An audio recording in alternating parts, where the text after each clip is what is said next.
ایک تھی چوہیا اور ایک تھی چڑیا، دونوں کا آپس میں بڑا اخلاص پیار تھا اور بہنیں بنی ہوئی تھی۔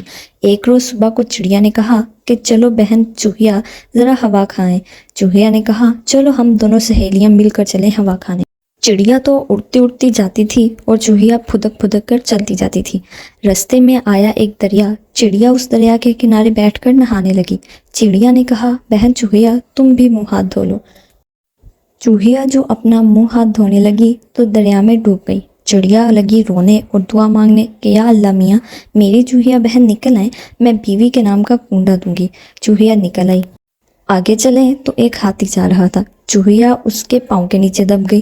چڑیا پھر رونے لگی کہ یا اللہ میاں میری چوہیا بہن نکل آئیں تو میں بیوی کے نام کا کنڈا دوں گی۔ چوہیا ہاتھی کے پیر تلے سے جیتی جاگتی نکل آئی۔ آگے چلیں تو بہت سی کانٹوں کی جھاڑیاں تھیں، چوہیا اس میں پھنس گئی۔ چڑیا پھر رونے لگی اور دعا مانگنے لگی کہ یا اللہ میاں میری چوہیا بہن نکل آئے تو میں بیوی کے نام کا کنڈا دوں گی۔ چوہیا وہاں سے بھی صحیح سلامت نکل آئی۔ دونوں سہیلیاں گھر پہنچی۔ چڑیا نے کوڑا کنڈا منگوایا، ملیدہ بنا کے بیوی کے نام کی سہن رکھ دی اور شکر کیا کہ میری چوہیا بہن سب جگہ سے صحیح سلامت نکل کر گھر پہنچی۔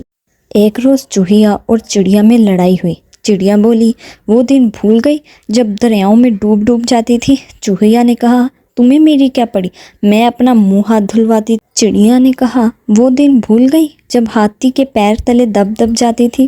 چوہیا نے کہا تجھے کیا پڑی، میں اپنے ہاتھ پاؤں دبواتی تھی۔ چڑیا نے کہا وہ دن بھول گئی جب کانٹوں میں چھد چھد جاتی تھی۔ چوہیا نے کہا تمہیں میری کیا پڑی، میں اپنے ناک کان چھدواتی تھی۔